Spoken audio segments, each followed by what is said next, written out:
Yo, what's going on, Team Tweedie? I hope you're all super well. Welcome to Ask Tweedie, episode 50. I completely messed that up. This is completely unscripted, completely unedited, raw footage, raw audio. You guys can listen to this while you're, doing your homework, while you're working out. I still need to put this into podcast format so you can get it on Spotify, iTunes, Apple Music, whatever you listen to your podcast music stuff on. I need to do that. I want to get it done over the next week or so and then put that out for you guys as well, just to give you as much value as possible. This is what this show's about. You guys send in your questions. If you haven't, I've got something in my eye. If you haven't sent your questions in, make sure you do so in the comments down below. I swack them onto the Word document, which we got right here.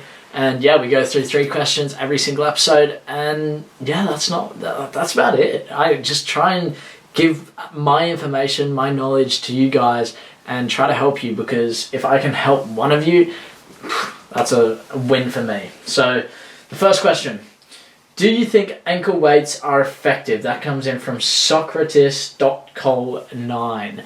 Do I think ankle weights are effective? Now, I've had people, one guy specifically, comment on my videos saying, Sheldon, use ankle weights, Sheldon, use ankle weights, multiple times. And I never really listened to him. And the reason for that is because I don't know. I don't know if ankle weights are effective. For me, I can't see it being effective. I feel like it's a massive barrier. Think about it. When you run, just look down at your feet. Well, I'm doing it now. And I feel like the ankle weights would get in the way, so you're forced to put your stance a little bit wider, which, you don't want your stance wider. And if anything, why would you use an ankle weight? I literally just posted, if you didn't watch the last 365-day challenge video, I posted my sprint workout, which consisted of sled runs. So I think I don't know how much they weigh, but it consists of sled runs, which is tying it around your waist and then you sprint. And yeah, I don't see why you would want to use ankle weights. I can see ankle weights being very beneficial for different exercises in the gym. But to improve your speed or anything else, I saw someone else say, do you think resistant bands are effective in, increasing your juggling, improving your juggling? And these sorts of things, putting limitations on yourself is great. There's so many different ways you can limit yourself, but you need to be smart with it. Using resistance bands to juggle, it just doesn't make sense. You have to think about the benefit of it. So the benefit of putting ankle weights on, I just don't see. It makes your legs heavier, which you don't necessarily want, I don't think, in my opinion. Again, this is just my opinion. I wouldn't use them. If I were to use any sort of restriction, it would be the sled, or you have the other one, which is the parachute out the back. And you have to look at the top level. Do you ever see guys doing sprint training with ankle weights? I've never seen anyone do it. Maybe we can do a quick Google search now, but do ankle weights make you faster? There we go. I just don't see how it can.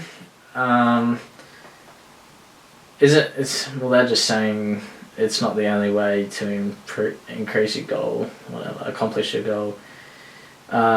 It just can help you build your muscle in your others. So basically, it builds muscle in the legs. That's what they're trying to say here. And there's just so many other ways you can build that muscle.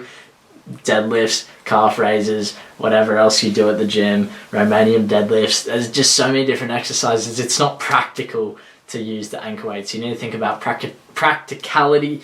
How many hours do we have in a day? How many hours do we actually have to get, purposeful practice in? And, we don't have 18 hours. We don't have 10 hours to get this purposeful practice. We have maybe 3 hours, 4 hours tops per day.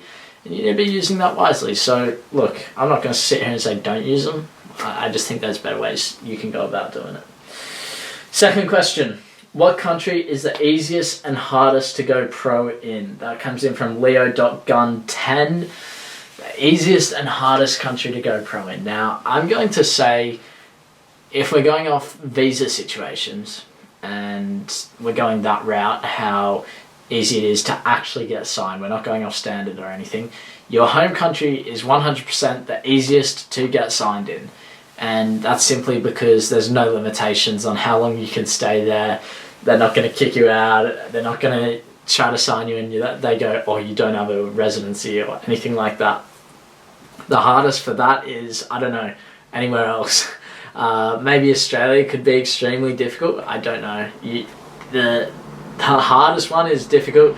Easiest one in terms of visa is definitely your home country. Now, if we're going off playing style, level, the amount of levels, and the leagues and the amount of professional leagues, I think it's the hardest.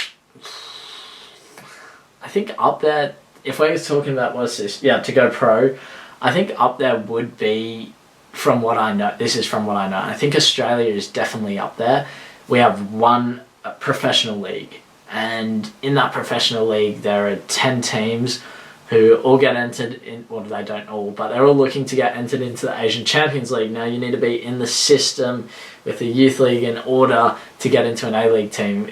I think I've only ever seen 2 players go from the level below where my old team Manly United play up to the A-League in my whole, however many years, 12 years? I think I've seen 2, and that's it.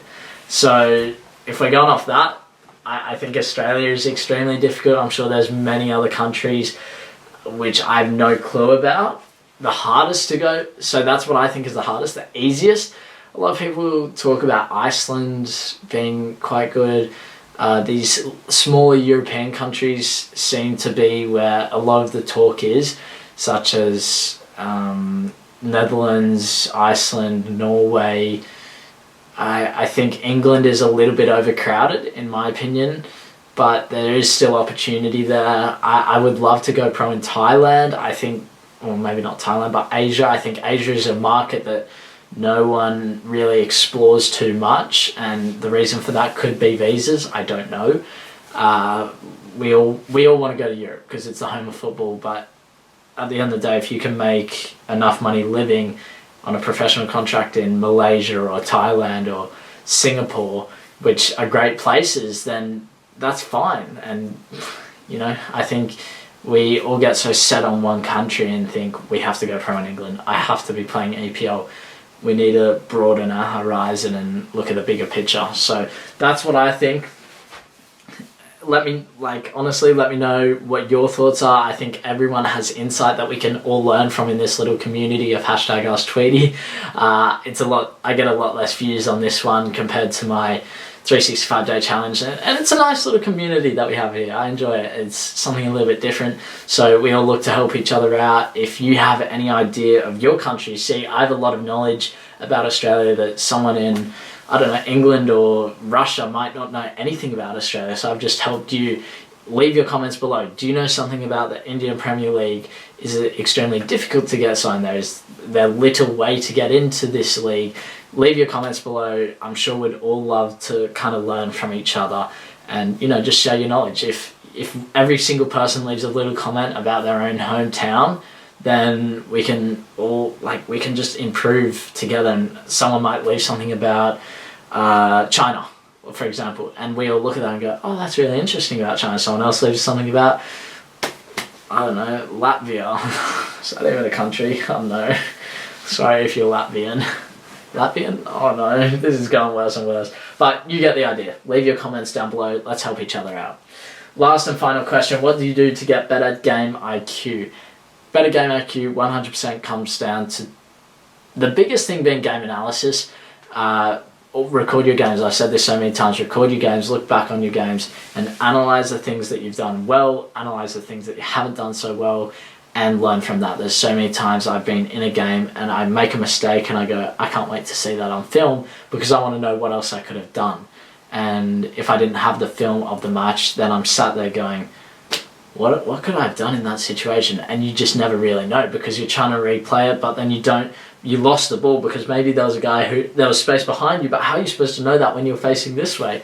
Maybe your body shape wasn't good enough. So game analysis, number one. On top of that, you can buy your game analysis. Link will be down below for that. I think I've not promoted this in so long.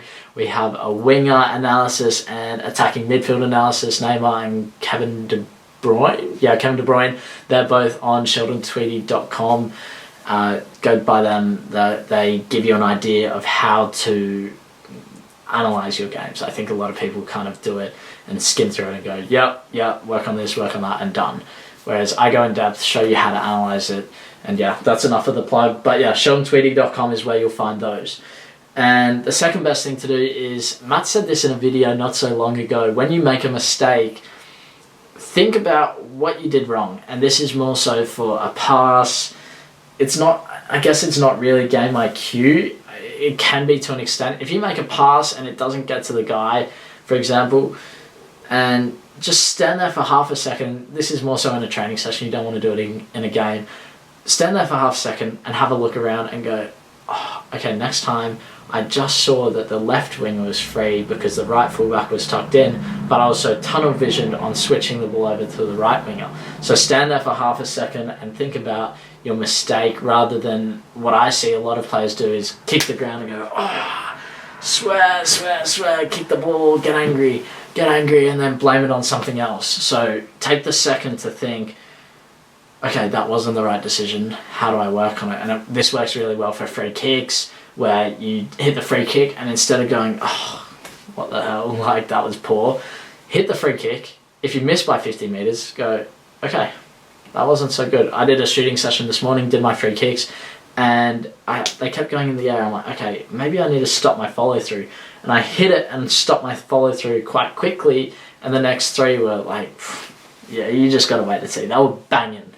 But yeah, it's like self-analysis live. So literally the only way to improve your game IQ is analysis of yourself and other pro players as well. So gonna end it there. I hope I helped at least one of you. That would be my goal achieved. If I did, make sure you leave a like down below, subscribe if you're around here, join the hashtag AskTweedie family, and I'll see you in tomorrow's video. Bye.